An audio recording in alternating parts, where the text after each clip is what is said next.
बेटा आज हम क्लास 12th का जो मैथ है चैप्टर नंबर 5 इस चैप्टर के अंदर टू द पॉइंट्स जो हमारे टॉपिक्स हैं सेल्लो के मुताबिक बस हम वही करेंगे। अगर आप ये वीडियो सुन लेते हैं तो 5 क्वेश्चन में से आपका एक शॉर्ट क्वेश्चन और एक लॉन्ग तो मस्ट है। सम टाइम आपका जो है वो 2 शॉर्ट और एक लॉन्ग होता है, ठीक है। तो टू द पॉइंट्स जो हमने बस वही हमने यहाँ पे पढ़ना है।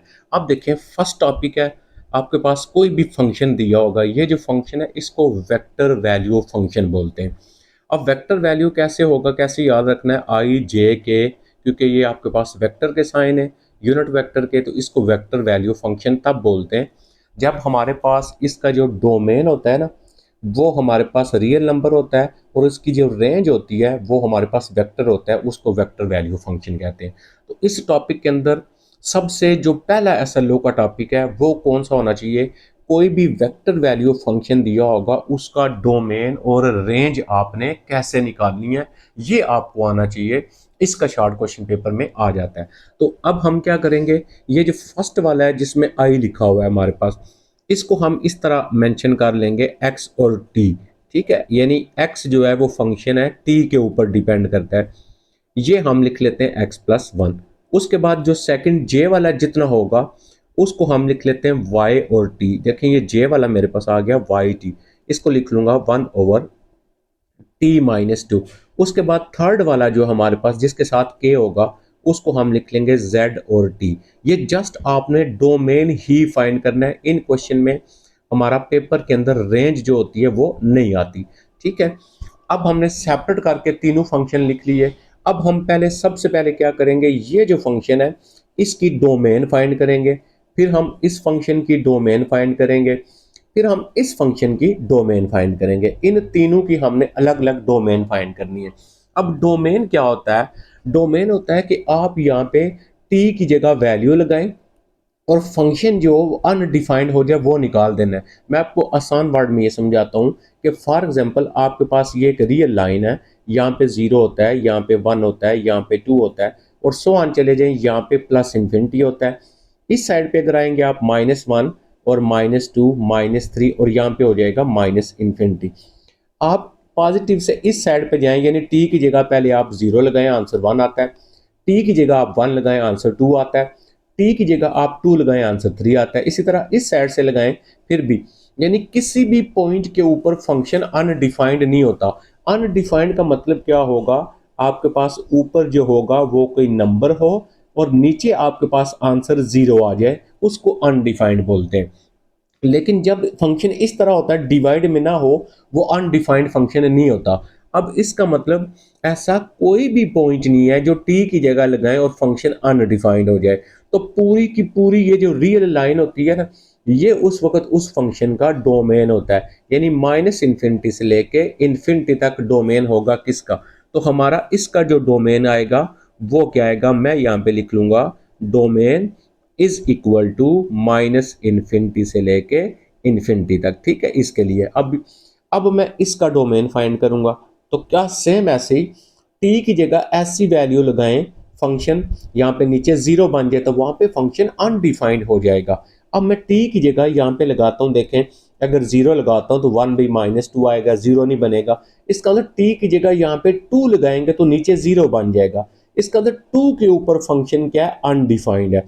तो इसका डोमेन क्या आएगा, इस वाले फंक्शन का पूरी जो रियल लाइन है, यानी पूरी जो रियल लाइन है आर, उसमें से हमने माइनस कर देना है 2 को निकाल देना है। जिस पे फंक्शन अनडिफाइंड होता है उस पॉइंट को निकाल देते हैं डोमेन में से। इसका डोमेन मेरे पास क्या आ गया, मैं अब इसका डोमेन लिखता हूं। तो यहाँ पे मेरे पास इसका डोमेन आ गया, रियल लाइन में से माइनस कर दूंगा 2 को, ये मेरा इसका डोमेन आ गया। एक तो ये लिखने का तरीका है इसका। अच्छा, इसको हम ना एक दूसरे तरीके से भी लिख सकते हैं, यानी हम इसको लिख सकते हैं माइनस इन्फिनिटी से लेके 2 शामिल नहीं है, माइनस इन्फिनिटी से लेके 2 तक, फिर हम यहाँ पे डालेंगे यूनियन और 2 से लेके फिर हम चले जाएंगे इन्फिनिटी तक, प्लस इन्फिनिटी तक। ऐसे भी हम इसको लिख सकते हैं, ठीक है। अच्छा, नेक्स्ट आ जाता है हमारे पास ये वाला। अब जब क्वेश्चन जो होता है वो स्क्वायर रूट के अंदर हो, उस वक्त फंक्शन जो होगा किस जगह पे अनडिफाइंड होगा, उस वक्त अनडिफाइंड नहीं देखेंगे, हम ये देखेंगे इस टी की जगह क्या लगाएं, स्क्वायर रूट के अंदर नेगेटिव वैल्यू आ जाए। देखिए अगर मैं 0 लगाता हूँ मेरे पास √3 आता है प्लस में। अगर मैं इसका 1 लगाता हूँ मेरे पास 4 आता है प्लस में। अगर मैं 2 लगाता हूँ प्लस में, 3 लगाता हूँ, इसका मतलब इस जीरो से इस साइड पे सारे मेरे आंसर प्लस में आ रहे हैं। अच्छा, क्योंकि हम रियल नंबर पढ़ रहे हैं ना, तो माइनस आएगा तो ये कम्प्लेक्स नंबर हो जाएगा, तो कम्प्लेक्स नंबर जो होता है वो डोमेन में शामिल नहीं करेंगे। अच्छा, मैं यहाँ पे लगाता हूँ -1। जब मैं यहाँ पे -1 लगाता हूँ, -1 + 3 मेरा 2 आता है, फिर भी प्लस आएगा। मैं लगाता हूँ -2 लगाता हूँ, 1 आएगा, प्लस में आएगा। मैं लगाता हूँ -3, जब मैं -3 लगाऊंगा 0 आएगा, फिर भी वो है। अब जब मैं इसके अंदर -4 लगाऊंगा तो ये मेरे पास ऐसे बनेगा, -4 + 3 इज इक्वल टू, आंसर आ गया -1। तो ये -1 जो होता है ये एयोटा होता है, ये रियल नंबर नहीं रहा। इसका मतलब ये हुआ कि इसके अंदर जब मैं -4 लगाता हूं तो उस वक्त ये सारा क्या दे देता है, यानी -4 के बाद, इसके बाद आप इधर आए ना, सारा यहां तक आते जाएं तो ये सारा जो है वो नेगेटिव वैल्यू देगा। वो सारे नंबर हमने निकाल देने, इसका मतलब यहां से लेके यहां तक सारे निकाल देने। अब हम 3 तक हमारा नहीं आता, तो मैं क्या करूंगा, इसके इसका जो डोमेन आएगा इस वाले का, इसका डोमेन या आपने अलग अलग लिखना है, डोमेन इसका, डोमेन इसका, डोमेन इसका। इसका डोमेन मेरे पास होगा -3 से लेके, इस -3 से लेके इधर तक, ठीक है, यानी प्लस आपका इन्फिनिटी या सिर्फ इन्फिनिटी। और जिस साइड पे इन्फिनिटी होता है स्मॉल ब्रैकेट लिखते हैं, और अगर ये नंबर ये भी शामिल हो उसमें तो उसके लिए स्क्वायर ब्रैकेट लगाते हैं। अगर ये शामिल नहीं करेंगे तो आप इसके लिए क्या ब्रैकेट लगाएंगे, आप माइन जो है वो छोटी ब्रैकेट लगाएंगे। ठीक है, क्लियर हो गया। हमने सबका अलग अलग जो है वो डोमेन फाइंड करना है। आई थिंक आपको 3 डिफरेंट टाइप के जो डोमेन है वो आपको लेना आ गया। अब हमने टोटल डोमेन फाइंड करना है। अच्छा, डोमेन अब हमारे पास आएगा एग्जैक्ट क्वेश्चन का डोमेन, ओवरऑल।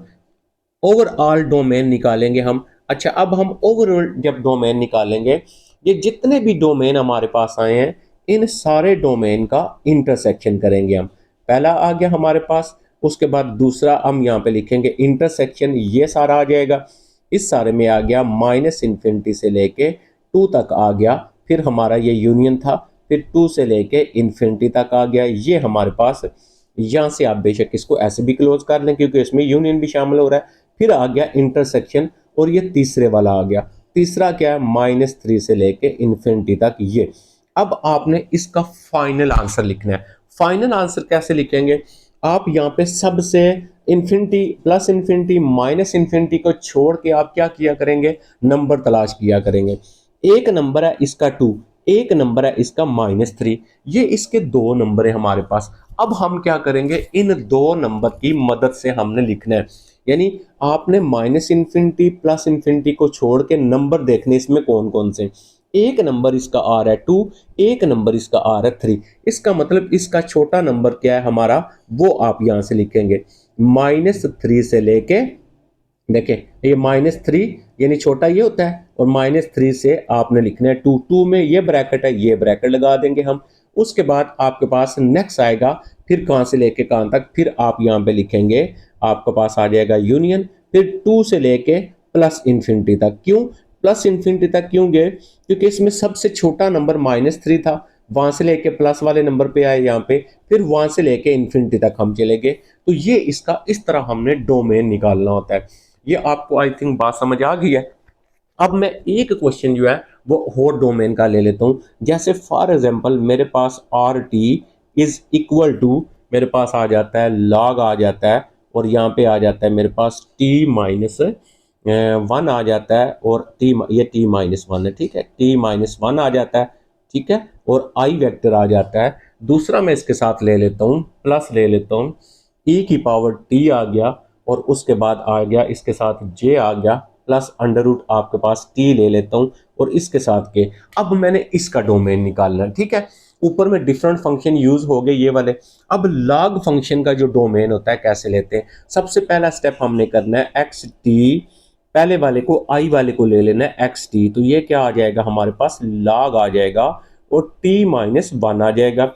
j वाले को हमने ले लेना है y और t, तो yt ले लेते हैं हम, e⁻t आ गया, और तीसरे k वाले के साथ जो है उसको हम ले लेते हैं zt, तो zt इज इक्वल टू √ क्या आ गया, t आ गया, ठीक है, ठीक हो गया। अब देखें जो आपका अंडर रूट टी वाला है वो आप ऑलरेडी सॉल्व कर चुके। इसका मैं डोमेन लिखता हूं पहले फर्स्ट, क्योंकि ये ऊपर हम हल कर चुके कि इसका डोमेन कैसे आएगा। ये बताया कि अंडर रूट के अंदर जहां पे हमारे पास नेगेटिव वैल्यू देगा वो, अब टी की जगह जीरो लगाए नहीं देगा 1 2 3 4। अब देखें ऊपर आ जाए, जो मैंने लाइन ड्रा की हुई है उसके ऊपर जीरो से लेके यहां तक सारे लगाएं आप, इसका आंसर प्लस में आएगा। अगर आप माइनस वाले इस साइड पे लगाते हैं तो माइनस में आएंगे आंसर। तो माइनस वाले आंसर्स के रूट में डोमेन में नहीं आते, कॉम्प्लेक्स नंबर बन जाता है। हमने क्या करना है फिर, इसके लिए हमारा डोमेन कहां से शुरू होगा, जीरो भी शामिल है, जीरो से लेके इंफिनिटी तक। तो जीरो भी शामिल है, जीरो शामिल है तो ये स्क्वायर ब्रैकेट लिखेंगे आप, ठीक है। जीरो से लेके इंफिनिटी तक, और ये इंफिनिटी वाली हमेशा स्मॉल ब्रैकेट होती है। इसका मैंने डोमेन ले लिया। उसके बाद अब आ जाते हैं ई फंक्शन हो तो वो कहां पे अनडिफाइंड होगा, ई का फंक्शन। अब ई जो फंक्शन है, देखें टी की जगह जीरो लगाएं, वन लगाएं, टू लगाएं, पूरी लाइन में से जो मर्जी लगाएं, इंफिनिटी आंसर नहीं देगा। तो इस वाले फंक्शन का जो हमारे पास डोमेन आएगा y वाले का, ये पूरी रियल लाइन हो जाएगी, माइनस इंफिनिटी से लेके इंफिनिटी तक होगी। अब हम आ जाते हैं लॉग वाला फंक्शन।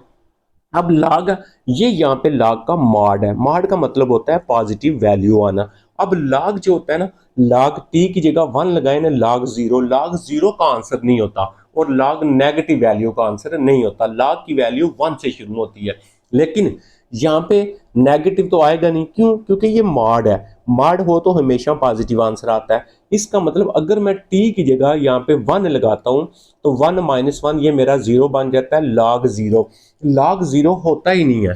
इसका मतलब लॉग में नेगेटिव वैल्यू आए वो नहीं शामिल करते, और जीरो आए तो वो शामिल नहीं करते। लॉग में पॉजिटिव जो वैल्यू होती है वो। लेकिन इस कंडीशन में आप अगर यहाँ पे -2 लगाते हैं तो -2 -1 -3 का मॉड 3 आ जाएगा, प्लस में आंसर आएंगे सारे। तो इसका मतलब इसका जो डोमेन बनेगा लॉग वाले का, वो आपका जस्ट वन निकालना है आपने। तो इसका डोमेन मैं लिखूंगा, सिर्फ वन को निकालना है। देखें सिर्फ जब वन को निकालेंगे तो हम नेक्स्ट कैसे लिखेंगे, इसका डोमेन माइनस इंफिनिटी से लेके वन तक जाएंगे, और यूनियन वन को निकालना है, वन से लेके प्लस इंफिनिटी तक हम चले जाएंगे। यहां पे मैंने क्या किया, सबके डोमेन मैंने लिख लिए। अब हम क्या लिखेंगे, ओवरऑल डोमेन। डोमेन ओवरऑल या ओवरऑल डोमेन। अब हमने सारा डोमेन लेना है, डोमेन ओवरऑल। अच्छा, ओवरऑल डोमेन लेंगे। पहला जो डोमेन है वो लिखेंगे माइनस इंफिनिटी से लेके वन आ गया, और यूनियन आपका वन से लेके इंफिनिटी आ गया। ये आ गया फर्स्ट डोमेन। फिर लेंगे इंटरसेक्शन। सेकंड डोमेन क्या आ गया, माइनस इंफिनिटी से लेके इंफिनिटी तक आ गया आपका। और फिर नेक्स्ट क्या आ गया आपका, नेक्स्ट जो डोमेन आएगा वो लिखेंगे हम। अब इंटरसेक्शन हमारा ये आ गया जीरो से लेके इंफिनिटी तक। तो अभी देखें मैंने आपको इसके लिखने का तरीका क्या बताया, माइनस इंफिनिटी और प्लस इंफिनिटी को छोड़ दें, ठीक है। माइनस इंफिनिटी प्लस इंफिनिटी वाले छोड़ दें, बाकी नंबर देखें। एक नंबर पूरे ओवरऑल में आ रहा है वन, और एक नंबर आ रहा है जीरो। दोनों में से जो छोटा है वो देखना है कौन सा है। दोनों में से छोटा जीरो है, तो जीरो के साथ ये वाली ब्रैकेट है। ओवरऑल डोमेन क्या आया, यही वाली ब्रैकेट लिखेंगे। जीरो से लेके दूसरा नंबर इसमें कौन सा शामिल हो रहा है, दूसरा नंबर इसमें शामिल हो रहा है वन। अब वन में स्मॉल ब्रैकेट है। अब देखें ये वन आ गया, वन में स्मॉल ब्रैकेट लिख ली, ठीक है। फिर हमें यूनियन आएगा, फिर यहीं से शुरू करना है आपने वन से, क्योंकि अब जीरो वन है तो प्लस वाली इंफिनिटी की तरफ जाएंगे ना। तो वन में वही ब्रैकेट है स्मॉल वाली, तो वन से लेके प्लस वाले इंफिनिटी साइड पे हम चले जाएंगे। तो ये हमारा ओवरऑल डोमेन आ गया। आई थिंक आपको बात क्लियर हो गई है, ठीक है। आपने एक डोमेन रेंज लेना आपको आना चाहिए, किस तरह लेते हैं, ठीक है। डोमेन रेंज लेना आ जाएगा तो आपको एग्जैक्टली समझ आ जाएगा। एक फंक्शन हम ट्रिग्नोमेट्री का ले लेते हैं ताकि आपको हर तरह के डोमेन की बात समझ आ जाए। जैसे फॉर एग्जांपल मेरे पास आर टी एक फंक्शन है, r t is equal to, मेरे पास यहाँ पे लिखा हुआ है कॉज टू टी, और आई वेक्टर आ जाए, और प्लस मेरे पास सेकंड आ जाता है 3, और मेरे पास आ जाता है साइन 2t, और जे वेक्टर आ जाता है, और प्लस इसी तरह मैं तीसरा ले लेता हूँ 5t और k वेक्टर। फॉर एग्जांपल ये मेरे पास एक वेक्टर वैल्यू फंक्शन है। अच्छा, मैं क्या करूँगा, सबसे पहले xt आएगा। xt यानी मेरे पास i को छोड़ के जो बाकी आएगा, cos 2t आ गया। उसके बाद जे को छोड़ के ये मेरा वाई टी होगा, तो y t is equal to मेरा 3 आ गया और साइन आ गया मेरे पास 2t, और जेड टी मेरे पास तीसरा होगा, जेड टी मेरे पास आ गया 5 एंड टी। अब आप हर फंक्शन का अलग अलग डोमेन फाइंड करेंगे। सबसे पहले मैं तीसरे का फाइंड करता हूं। इसका डोमेन आपको पता है, अभी मैंने बताया है कि जब आपके पास इस टाइप की वैल्यू होती है उसका डोमेन माइनस इन्फिनिटी से इन्फिनिटी सारा होता है। क्यों? फंक्शन अनडिफाइंड है ही नहीं है। अब जब ट्रिग्नोमेट्रिक फंक्शंस आ जाते हैं तो ट्रिग्नोमेट्रिक फंक्शन के अपने डोमेन रेंज होते हैं जो आपको जुबानी पता होने चाहिए। काज और साइन का जो डोमेन होता है वो माइनस इन्फिनिटी टू इन्फिनिटी, ये दोनों का यही होता है। काज का भी यही होता है डोमेन और साइन का भी यही होता है। तो यहाँ पे जो मर्जी यहाँ पे नंबर मल्टीप्लाई हो रहा हो आपका डोमेन यही रहेगा। इसका मतलब इसका डोमेन क्या आएगा? माइनस इन्फिनिटी से इन्फिनिटी आएगा, और इसका डोमेन जो होगा साइन का ये भी यही होता है, माइनस इन्फिनिटी से इन्फिनिटी होगा। तो जब ट्रिग्नोमेट्रिक फंक्शन की बात करेंगे तो ट्रिग्नोमेट्रिक फंक्शन के जनरल डोमेन रेंज आपको जुबानी आने चाहिए।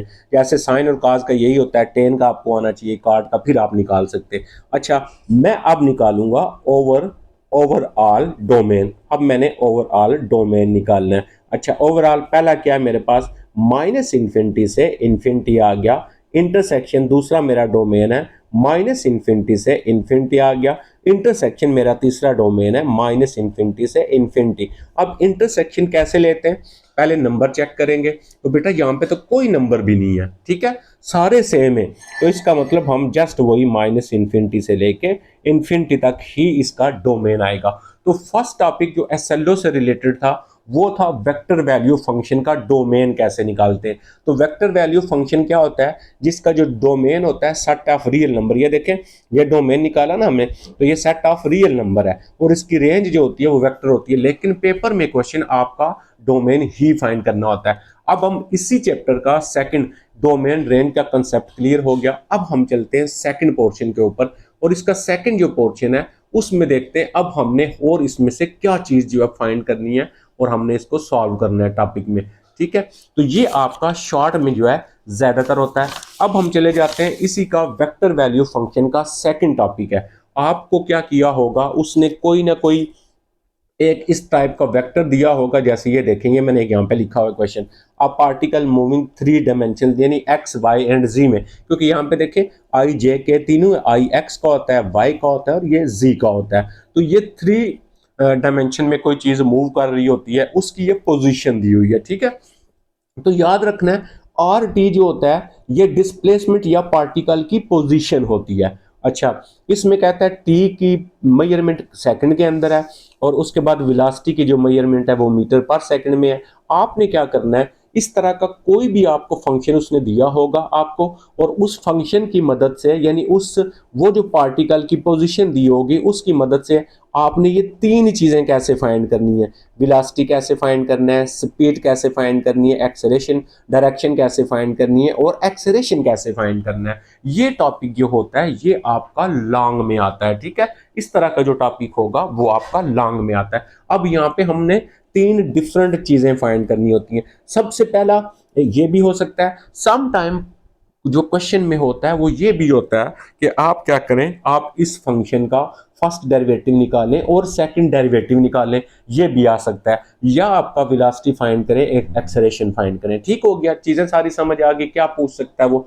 तो सबसे पहले आ जाते हैं ये, इसकी हमने क्या करनी है, पहला हमने फाइंड करना है वेलोसिटी। वेलोसिटी कैसे फाइंड करेंगे, हम इसका लेंगे डेरिवेटिव, ठीक है।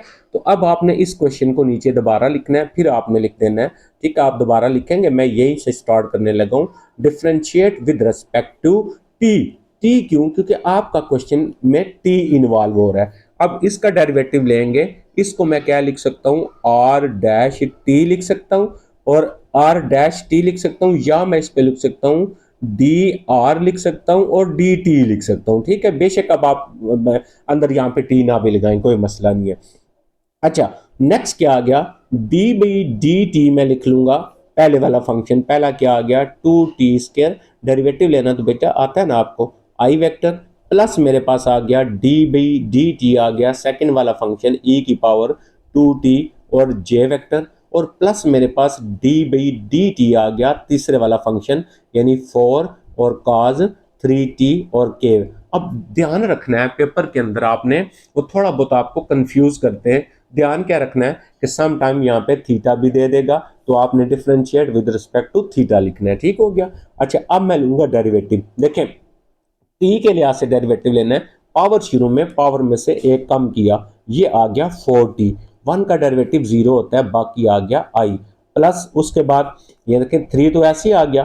e की पावर का डेरिवेटिव कैसे लेते हैं बेटा, यही लेते हैं, और दोबारा किसका लेते होते हैं, इसका 2t का डेरिवेटिव लेंगे, 2 आएगा, ये मैंने लिख लिया 2 प्लस आपके पास 4, और cos का डेरिवेटिव क्या होता है, cos का डेरिवेटिव होता है माइनस साइन, माइनस 3t आएगा, और साथ 3t का दोबारा लेंगे तो 3 आ जाएगा, इसके साथ आ गया j, इसके साथ आ गया k आपका।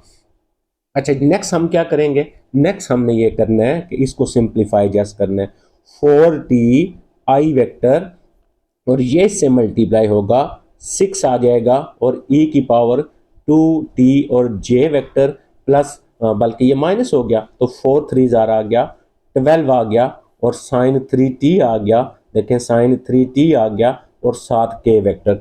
अब एक और चीज आपने याद रखनी है, अगर उसने क्वेश्चन में पॉइंट दिया हुआ है, जैसे देखें time t is equal to 0 दे सकता है, t इज इक्वल टू 2 दे सकता है, t इज इक्वल टू 3 दे सकता है, या सम टाइम t की दो डिफरेंट वैल्यू भी दे सकता है, वो कहता है t2 पे और t3 पे या t4 पे चेक करें, तो वो बारी बारी आपने दोनों पॉइंट जो है यहाँ पे पुट करने। अब उसने सिर्फ ये दिया हुआ है t इज इक्वल टू 0, आपने क्या करना है, यहाँ पे t की जगह इधर 0 पुट करना है, इधर आप इसको ऐसे रहने दें dr और dt is equal to 4 into t की जगह हम लगाएंगे 0 i वेक्टर, और प्लस 6 इंटू 2 और t की जगह लगाएंगे 0 और j वेक्टर, और माइनस 12 इंटू साइन आएगा, और फिर आ जाएगा 3t की जगह 0 और k यूनिट वेक्टर। अब देखें ये dr बाई dt, ये dr by dt distance by time जो होता है वो तो वेलोसिटी होती है, तो इसका मतलब ये डिस्टेंस जो टाइम ये वेलोसिटी आ गया, इसको मैं v भी लिख सकता हूँ। ओके जी, अब ये मल्टीप्लाई हुआ, ये भी 0 हो गया। अच्छा यहाँ पे बच्चा देखें पहला आएगा 0 0 i वेक्टर यूनिट वेक्टर हो गया, और प्लस आपके पास देखें e की पावर 2 इंटू 0, e की पावर 0 1 होता है, यानी 6 बच गया, और j यूनिट वेक्टर आ गया, और माइनस जो है साइन 0 पे 0 होता है, तो ये सारा भी 0 हो गया, 0 और k वेक्टर। ये मेरे पास क्या आ गया, ये मेरे पास इसकी वेलोसिटी आ गई। अब स्पीड कैसे फाइंड करते हैं, स्पीड के लिए जब भी आपने स्पीड फाइंड करनी होगी तो आपको वेलोसिटी पता होनी चाहिए, ठीक है। पहले वेलोसिटी आएगी, तो वेलोसिटी कैसे आएगी, जो पार्टिकल दिया होता है आर में दिया होता है उसको डिफरेंशिएट करेंगे तो वेलोसिटी आएगी आपकी। जब वेलोसिटी आ जाती है तो फिर हम स्पीड फाइंड करते हैं। अब हमने क्या करना है, ये जो मेरे पास v आया, इस v की मैं लूंगा मैग्नीट्यूड। मैग्नीट्यूड बेटा कैसे लेते हैं, आपने वेक्टर में पढ़ा हुआ है, जैसे आपके पास 2i और 3j प्लस 4k है, तो मैग्नीट्यूड इसकी मैं लूंगा, मैं यहाँ पे लिखूंगा 2 का स्केयर होगा, प्लस मेरे पास 3 का स्केयर होगा, प्लस मेरे पास 4 का स्केयर होगा, इनके स्केयर ओपन करेंगे, जो आंसर आएगा वो मैग्नीट्यूड होगी। अब 0 का स्केयर 0 होता है, 6 का स्केयर करूंगा मैं 36 होगा, तो 0 का स्केयर 0 हो जाएगा, इसका आंसर कितना आ गया, 6 आ गया। अब ये क्या आ गया, अब आप यहाँ पे लिखेंगे मेरे पास जो स्पीड आई है वो कितनी आ गई है, 6। जब भी पेपर में हल करें ऐसे मेंशन किया करें, एग्जामिनर को पता चले आपने कौन कौन सी वैल्यूज को निकालना है। क्लियर हो गया, स्पीड भी आ गई। तीसरी चीज है डायरेक्शन। डायरेक्शन क्या होती है, डायरेक्शन के लिए आपको वेलोसिटी पता होनी चाहिए, ठीक है, क्योंकि स्पीड जो होती है वो वेक्टर क्वांटिटी होती है, वेलोसिटी जो होती सॉरी स्पीड जो है वो स्केलर क्वांटिटी है, इसके लिए डायरेक्शन नहीं होती है, और जो आपकी वेलोसिटी है वो वेक्टर क्वांटिटी होती है। अच्छा अब हम क्या, तीसरी चीज हमने क्या फाइंड करनी है, हेडिंग दे दे, तीसरी चीज फाइंड करनी है हमने डायरेक्शन, ठीक है। तो अब हम इसकी निकालेंगे डायरेक्शन। डायरेक्शन कैसे निकालते हैं, वेलोसिटी जो होती है ना उसका जो यूनिट वेक्टर होता है, यानी vector divided by vector magnitude, ये होती है डायरेक्शन किसी की। आप इसमें डायरेक्शन फाइंड करते हैं हम। अब वी वेक्टर किधर फाइंड किया हुआ है, ये तो वी वेक्टर फाइंड किया हुआ है, इसका मतलब आ गया ऊपर जीरो और ये जीरो खत्म कर दें, सिर्फ जस्ट 6i वेक्टर बनेगा डिवाइडेड बाय, अब यहाँ पे आए v का मैग्नीट्यूड। अब v का जो मैग्नीट्यूड है वो तो ये आया हुआ है, वो आ गया 6 से कैंसिल हो गया, हमारे पास आ गया j।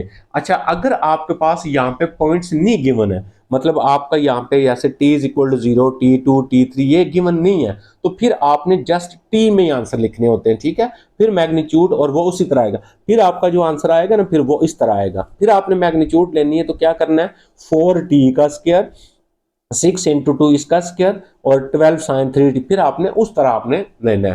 तो अब हम यहाँ पे सारा कुछ सीख रहे हैं, हम डेरिवेटिव भी ले रहे हैं, और अब देखें हमने तीन चीजें फाइंड कर ली। अब हमारे पास जो डायरेक्शन थी वो भी आ गई है। अब हमारा तीसरा, इसका चौथा पार्ट रह गया हमारा एक्सेलरेशन, ठीक है। अब हम ये जो भी एक्सेलरेशन ए यानी ये आपने फाइंड करना है। ये हम कैसे फाइंड करेंगे, जो हमारे पास वेलोसिटी का आंसर आया हुआ था। अब देखिए मैं वेलोसिटी का आंसर यहाँ पे लिखता हूँ, वेलोसिटी वाला आया हुआ था आर डैश टी मेरे पास। अब जहाँ पे टी पुट किया हुआ वो नहीं लेना आपने, ठीक है।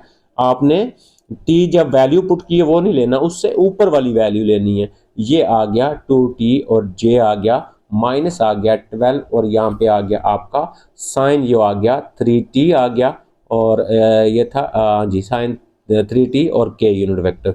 ये जब आप वेलोसिटी आपके पास होती है ना, इस वेलोसिटी का दोबारा डेरिवेटिव लेंगे तो एक्सेलरेशन आ जाएगा। अच्छा, ये हमारा यहाँ पे अब आप लिख लेंगे differentiate with respect to T, ये लिख लिया। इसको क्या लिख लेंगे, R double dash of T आ गया, ठीक है। अब आप बेशक लिख लें डी बाई डी टी ये, डी बाई डी टी ये और डी बाई डी टी ये लिख लें, मैं डायरेक्ट लेने लगा हूँ।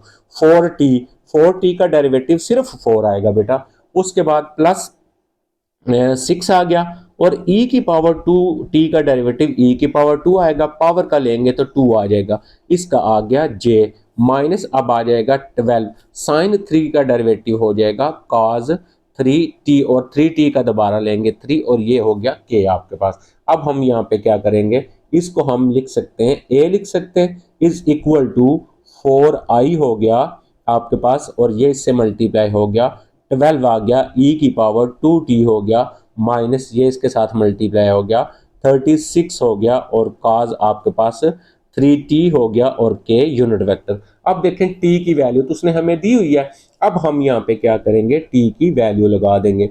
4i प्लस 12 इंटू ई की पावर 2 t की वैल्यू है 0, माइनस आ जाएगा 36 आ जाएगा, और cos आ जाएगा 3 और t की जगह 0 और k वेक्टर आ गया।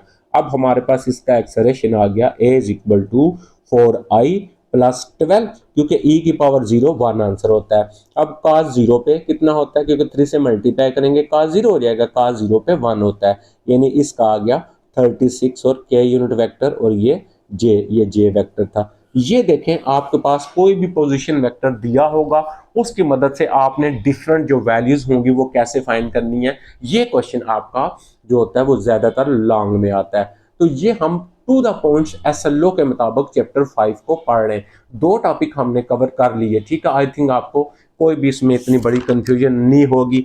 अब हम चलेंगे नेक्स्ट जो हमारा टॉपिक है उसके ऊपर, यानी एसएलओ बेस के ऊपर। अब देखिए ये भी मैंने यहाँ पे लिख दिया, use differential and integration with respect to t. Differential derivative को इस्तेमाल करना है, इंटीग्रेशन को इस्तेमाल करना है। कहाँ पे इस्तेमाल करना है, क्या मतलब क्या करना है, डेरिवेटिव को और इंटीग्रेशन को यूज करके आपने डिस्प्लेसमेंट फाइंड करना आपको आना चाहिए, वेलोसिटी फाइंड करना और एक्सेलरेशन फाइंड करना आपको आना चाहिए। अभी हमने किया सेम टू सेम वही है। देखें हमारे पास क्वेश्चन में क्या गिवन है, ये एस है, ये बेसिकली एस जो है ये डिस्प्लेसमेंट है, ये डिस्प्लेसमेंट ऑलरेडी उसने हमें ये दे दिया है, ठीक है। यहाँ पे एस या आपके पास आर टी होगा या आपके पास डी हुआ करेगा, वो आपके पास बेसिकली डिस्प्लेसमेंट या पोजीशन हुआ करेगी।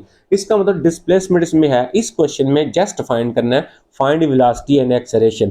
पहले हम इसकी वेलोसिटी एक्सेलरेशन फाइंड करेंगे, also find velocity acceleration for t1 and s is measure in metre and time is measure in second. ये तो उसके यानी यूनिट दी हुई है आपने। इसका मतलब s इज इक्वल टू हमारे पास आ गया t अंडर रूट आ गया, और प्लस यहाँ पे आ गया log और t प्लस 1 आ गया, देखें अब हम डिफरेंशियल को, क्योंकि हमने क्या फाइंड करना है, वेलोसिटी, तो वेलोसिटी तो तब आएगी ना जब ये s बाई टी होगा, तो अब डिफरेंशिएट करेंगे ना, इंटीग्रेट तो नहीं करेंगे। अब हम यहाँ पे लिखेंगे differentiate with respect to t, with respect to t derivative लेंगे, ये बनेगा डी एस और डी टी इक्वल, अब इसका डेरिवेटिव आप बेशक लिख लें, डी बाई डी टी लिख लें और टी की पावर 1/2 लिख लें, प्लस आप यहाँ पे डी बाई डी टी लिख लें और लॉग आप टी प्लस 1 लिख लें। कोई प्रॉब्लम नहीं है इतनी, आप बिल्कुल आसानी के साथ इसको कर सकते हैं। अब हम चलते हैं, इसका डेरिवेटिव ले लेते हैं, D S by D T हो जाएगा इज इक्वल टू, पावर में से एक कम करेंगे तो -1/2 आएगा। लॉग का डेरिवेटिव आपको बेटा पता है क्या होता है, टी प्लस 1 होता है, ठीक है। अब ये वेक्टर वैल्यू फंक्शन नहीं है, जस्ट नॉर्मल फंक्शन है, क्यों, क्योंकि इसके साथ आई जे के यूज ही नहीं हुआ। अच्छा, ये जो हमारे पास आया ना, ये बेसिकली वेलोसिटी होती है, अगर उसने पॉइंट नहीं दिया हुआ तो ये वेलोसिटी आ गई, लेकिन वो कहता है आप t इज इक्वल टू 1 भी लगाएं, वहां पे भी डेरिवेटिव फाइंड, वेलोसिटी फाइंड करें, तो v is equal to 1/2, t की जगह यहाँ पे 1 की पावर -1/2 और प्लस 1 आएगा, इधर भी आ जाएगा 1 + 1, तो 1 की पावर जो भी हो वो तो 1 ही होता है, और इस तरह ये भी आ गया 1/2 आ गया, इसका हम एलसीएम ले लेते हैं, 2 आएगा, तो यहाँ पे हमारे पास कितना आ जाएगा, 1 + 1, ये ऊपर भी 2 आ गया, तो 2/2 1, तो मीटर पर सेकंड, क्योंकि वेलोसिटी की यूनिट मीटर पर सेकंड है, वो कहता है मीटर में लेना है डिस्टेंस और सेकंड में लेना है टाइम, ये आ गया। अब हम क्या करेंगे, इसका जब हम दोबारा डेरिवेटिव लेंगे तो वो हमारे पास क्या बन जाएगा, इसका दोबारा लेंगे, ठीक है, तो ये v था ना, v का दोबारा लें, dv बाई dt, अगेन हमारे पास यहाँ पे आ गया d बाई dt, यानी जिसका आंसर, जिसका डेरिवेटिव पहले लिया हुआ है उसका लेना है, जो वैल्यू पुट की है उसका नहीं। अच्छा, प्लस आ गया d बाई dt, आपको पता है जब ये नीचे फंक्शन होता है इसको उठाकर ऊपर लेके जाते हैं, ये आ गया। अब हम इसका डेरिवेटिव ले लेंगे और हमारा आंसर आ जाएगा। ये देखें, पावर शुरू में, ये पावर में शुरू में लेके आ गया, इसकी पावर में से मैं एक कम करूंगा तो -3/2 आ जाएगा, अगेन पावर शुरू में, पावर में से एक कम किया तो पावर में से एक कम कर लेते हैं, ये आ गया, पावर से नीचे लेंगे यहाँ पे 1 होगा। अच्छा, ये आ गया -1/4 आ गया, टी को नीचे लेके आ जाए प्लस में हो जाएगा, ये माइनस हो गया, ये भी नीचे लेके आ जाए t + 1, क्योंकि नेगेटिव वैल्यू डेरिवेटिव में पॉजिटिव करते हैं, ये आ गया यहाँ तक। अब उसने ये भी कहा हुआ है कि आप t की जगह 1 लगाएं, तो यहाँ पे 1 लगा लें, यहाँ पे 1 लगा लें, जस्ट सिंप्लीफाई करेंगे तो आपका ये भी आंसर आ जाएगा। तो इसका मतलब ये डिफरेंशियल को यूज करके मैंने क्या फाइंड किया, वेलोसिटी फाइंड किया और एक्सेलरेशन फाइंड किया। अब हम इसी तरह इंटीग्रेशन को यूज करके हम वेलोसिटी और एक्सेलरेशन फाइंड करने का मेथड सीखेंगे, आपको वो भी क्लियर हो जाएगा। अब देखें, ये क्वेश्चन आ गया, यहाँ पे आ जाए, ये देखें आप, अब उसने ए दिया हुआ है, क्वेश्चन में एक्सेलरेशन गिवन है, हमने फाइंड क्या करना है, हमने वेलोसिटी फाइंड करनी है, हमने पोजीशन फाइंड करनी है। पोजीशन बेसिकली वो फंक्शन होता है जो आर टी आता है आपका, ठीक है ना, आर टी यानी जो आपका पार्टिकल की पोजीशन वही होता है जो स्टार्ट में डिस्प्लेसमेंट होता है, उसी को बोलते हैं हम। अच्छा, अब मेरे पास ए गिवन है, अच्छा जब मैं इसका डेरिवेटिव, यही चीज बेटा अंडरस्टैंड करनी है आपने, आपके पास गिवन क्या दिया हुआ है, एक्सेलरेशन दिया हुआ है, आपने वेलोसिटी फाइंड करनी है। अब जब आप इसको डिफरेंशिएट करेंगे, ये dA/dt बनेगा, ये तो होता ही नहीं है। अब हमें क्या करना पड़ेगा, हमने पीछे जाना है, एक्सेलरेशन से पीछे वेलोसिटी बाई टाइम होता है बेटा, वेलोसिटी बाई टाइम। अब हमें जो है वो डिफरेंशिएट नहीं करना पड़ेगा, हमें इसकी इंटीग्रेशन लेनी पड़ेगी, ठीक है। कैसे, एक्सेलरेशन क्या होता है, एक्सेलरेशन होता है वेलोसिटी बाई टाइम होता है, ठीक है, वेलोसिटी बाई टाइम। अब देखिए, मैंने इसको वेलोसिटी बाई टाइम में मैंने इसको लिख लिया, वेलोसिटी बाई टाइम में।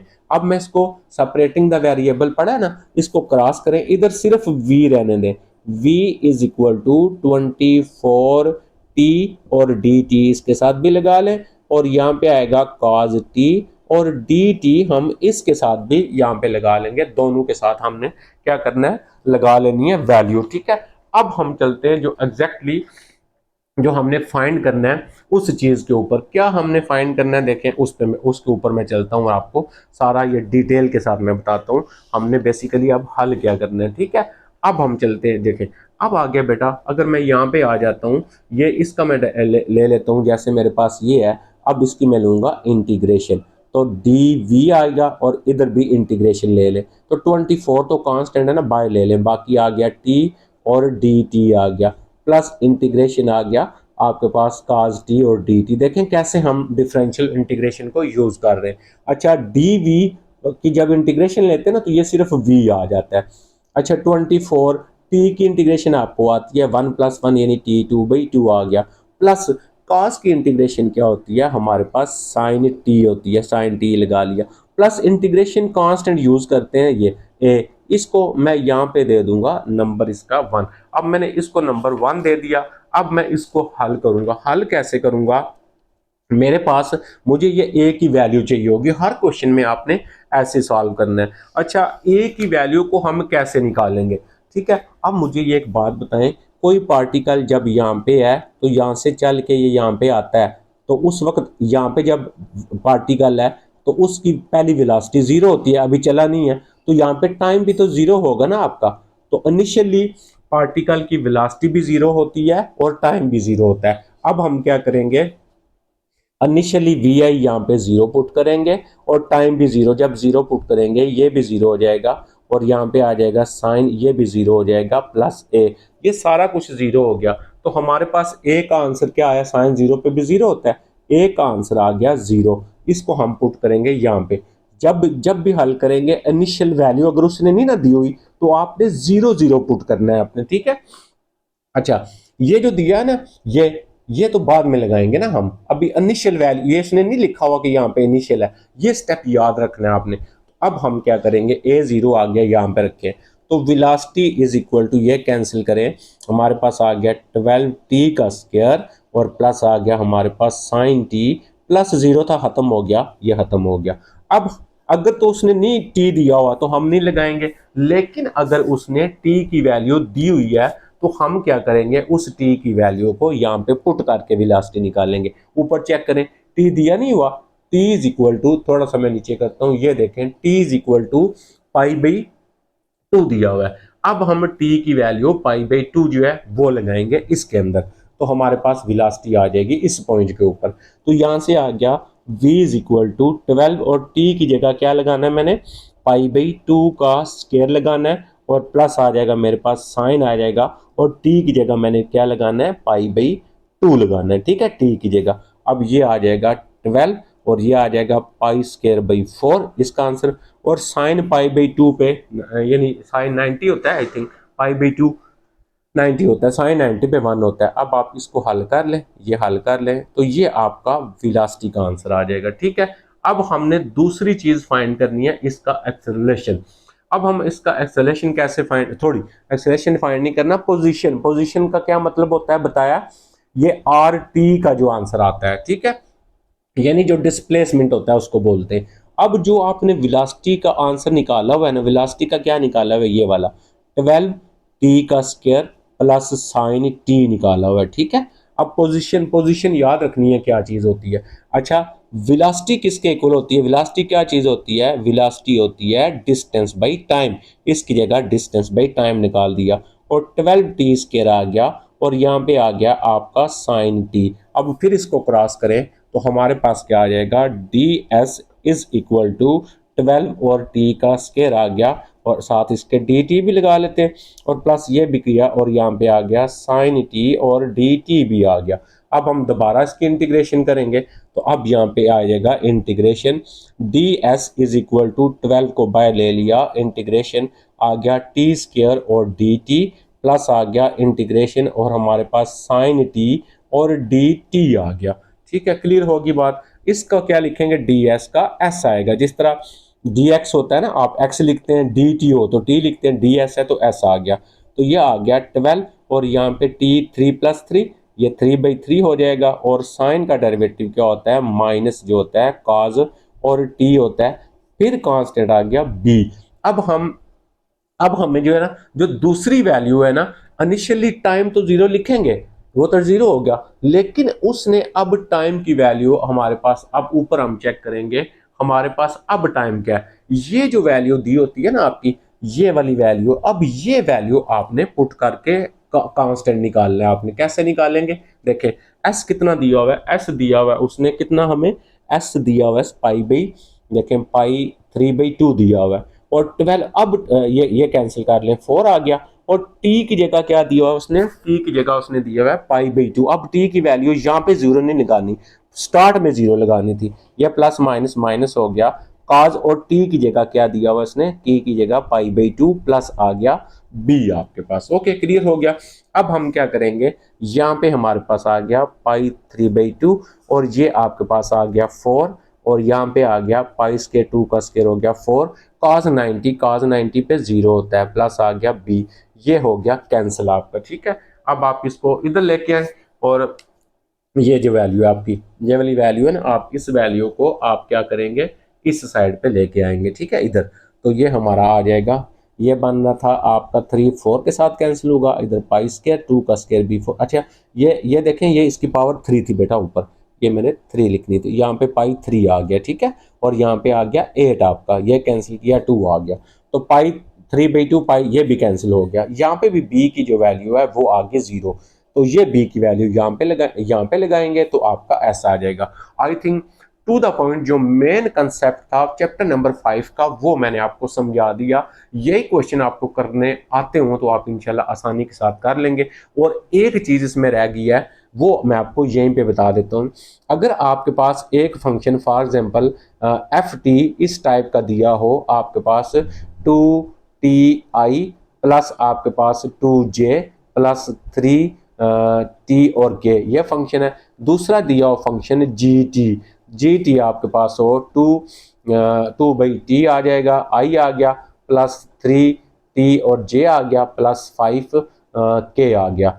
अब वो के आप t इज इक्वल टू 1 के ऊपर आप फाइंड करें क्या, एफ टी और क्रॉस जी टी। ठीक है, ये फाइंड करें फॉर एग्जाम्पल, ये कहता है फाइंड करें आप। ठीक है, ये और साथ इसके यहाँ पे लिमिट भी सम टाइम दे देगा, टी अप्रोच 0 या समथिंग या कुछ भी दे देगा।